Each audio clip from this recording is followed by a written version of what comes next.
ဆုံးဒီလိုပိုင်းဖြတ်ထားတဲ့ကွင်းလင်းစက်ကူလေးတစ်ခုကိုယူမယ်ယူပြီးသွားလို့ရှိရင်တော့ကွင်းလင်းပန်လေးကိုအသုံးပြုပြီးတော့စက်ကူလေးကိုလိပ်ပါမယ်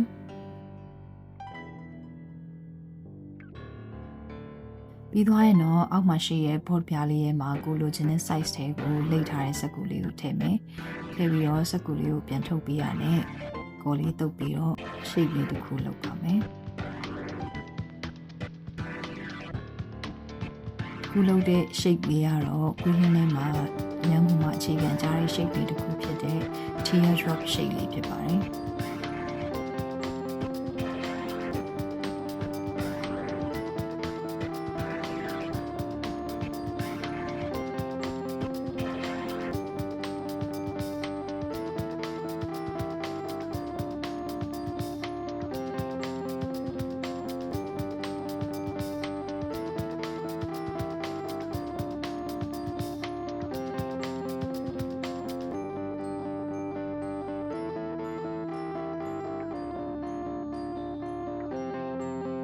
teardrop shape လေးတွေအများကြီးလုပ်ပြီးသွားပြီဆိုရင်တော့အဲ့ဒါလေးတစ်ခုနဲ့တစ်ခုကိုကော်လေးနဲ့ကတ်လိုက်ပါမယ်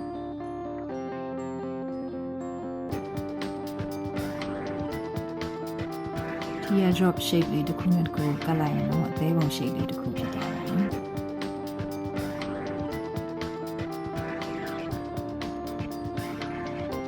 ကျန်တာလေးတွေကိုလည်းအရှိရလိုပဲကတ်လိုက်ပါမယ်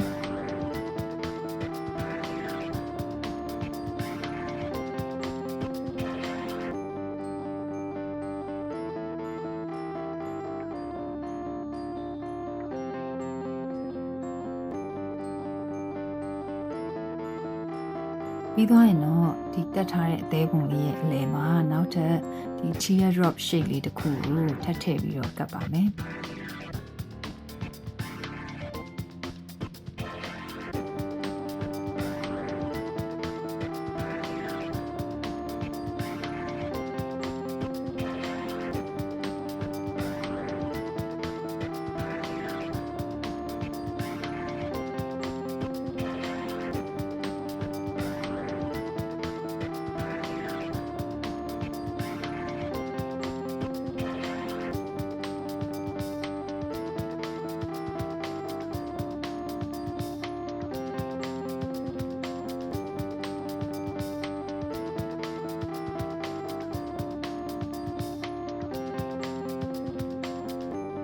ပြီးရင်တော့အစင်းရောင်ဝင်လင်းစက်ကူလေးကို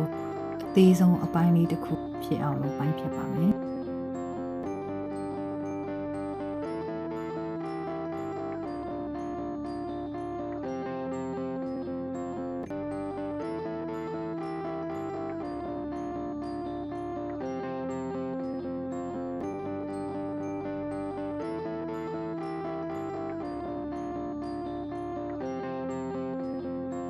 အသေးဆုံးစက်ကူအပိုင်းလေးကိုယူပြီးတော့အလယ်ကနေချိုးလိုက်မယ်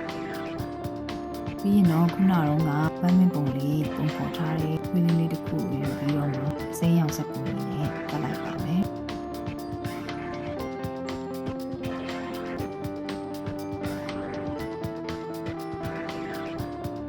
ကတ်တဲ့အခါမှာလည်းအလယ်တဲထဲမှာခောက်ချိုးလေးချိုးပြီးတော့ဘီးကထွက်နေတဲ့အစွန်းလေးကိုအထက်ကိုခောက်ထည့်ပြီးတော့မှကတ်လိုက်ပါမယ်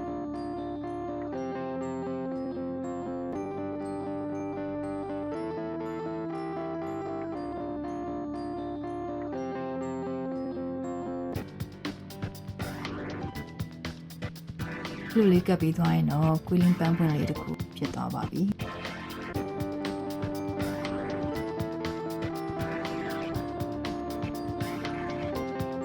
မကတော့ဒါလေးကဘလောက်ကူးပုံစံလေးပန်းပွင့်လေးပုံဖော်ထားတာဖြစ်ပါတယ်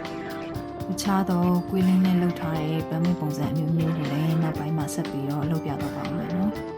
ခုလုပ်ထားတဲ့ပန်းပွင့်လေးတွေကိုရှေ့ပိုင်းမှာတော့လုပ်ပြခဲ့တယ်